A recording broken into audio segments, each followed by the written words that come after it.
People get used to high revenue when the business is in a good phase. And then, at the first real crisis hits, that's the one that knocks them out. So, here is today's question.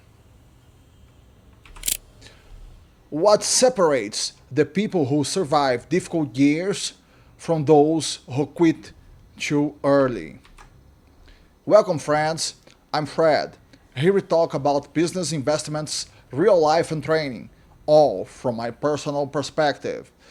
Let's talk business, because this question becomes very real in moments like the pandemic years, economic downturns, market shifts, moments when everything that looked solid suddenly gets tested. So, what actually separates those who survive these periods from those who don't? The first and most important factor is planning, financial backing, cash reserves, a real financial cushion. That's the difference. Now, let's be clear about one thing. Brazil is not an easy environment to do business in. Far from it. Business credit is extremely expensive. Interest rates are high. Taxes are heavy and, in many cases, absurd. If you stop and really think about it, you will realize something crazy.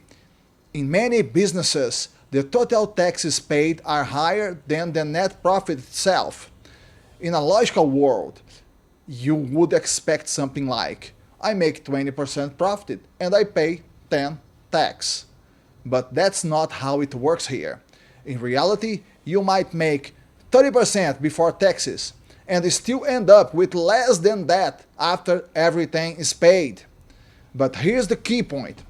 This is the Brazilian reality. You don't get to choose it. If you want to do business here, this is part of the game. So let's put that aside, because that's not what separates who survives from who doesn't.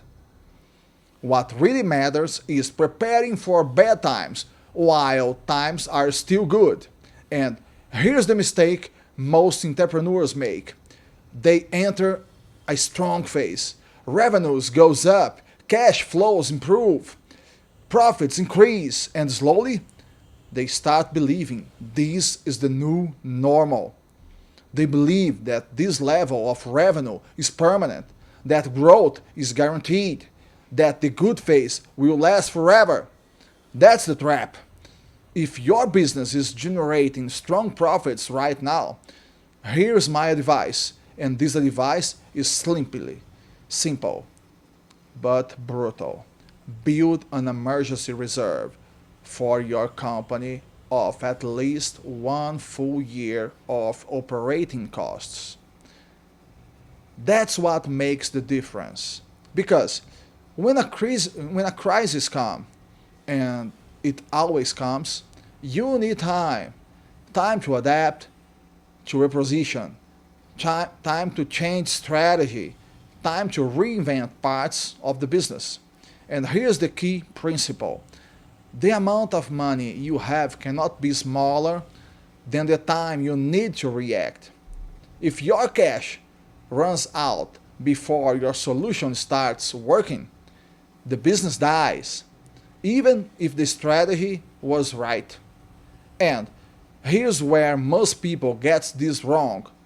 When profits increase, they immediately improve their personal lifestyle. Better car, more expensive, higher fixed costs. But the correct order is the opposite. First, you secure the financial health of the company. Then later, you improve your personal life. I was talking to a friend recently, and he told me something very simple, but very powerful. He said, I like to end every month already having all the money to pay for the next month sitting in the account. Think about the level of calm that brings. Now imagine having one full year of cash that gives you real strategic freedom. Not just survival, freedom. Freedom to test changes, freedom to cut unprofitable areas, freedom to pivot without panic, freedom to make decisions calmly instead of emotionally. And this brings me to another critical point. A business cannot function like an employee's salary. An employee lives month to month. They receive money on the first day and survive until the end of the month. A company cannot work like that. If your company depends entirely on last month's revenue to survive this month, eventually you will hit a wall. And when that wall comes, it comes fast. Markets change, technology changes, consumer behavior changes. Look at what's happening with physical retail right now. E-commerce emptied city centers. Years ago, owning a store in the city center was a dream investment. Today, many city centers have empty storefronts, something that was unimaginable before. I lived in my city for over 40 years. There were never stores available for rent downtown. Today, there are many. This wasn't caused by bad management alone. It was caused by structural change. And you don't control those changes. What do you control is preparation.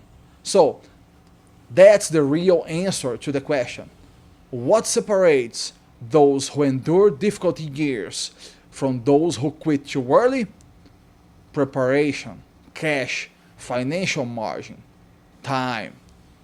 It's using good times to protect yourself against bad times. That's how businesses survive long cycles. That's how entrepreneurs stay in the game. Let me know in the comments, what do you think about this? I'd love to hear your perspective. Thank you for watching, and I see you in the next video.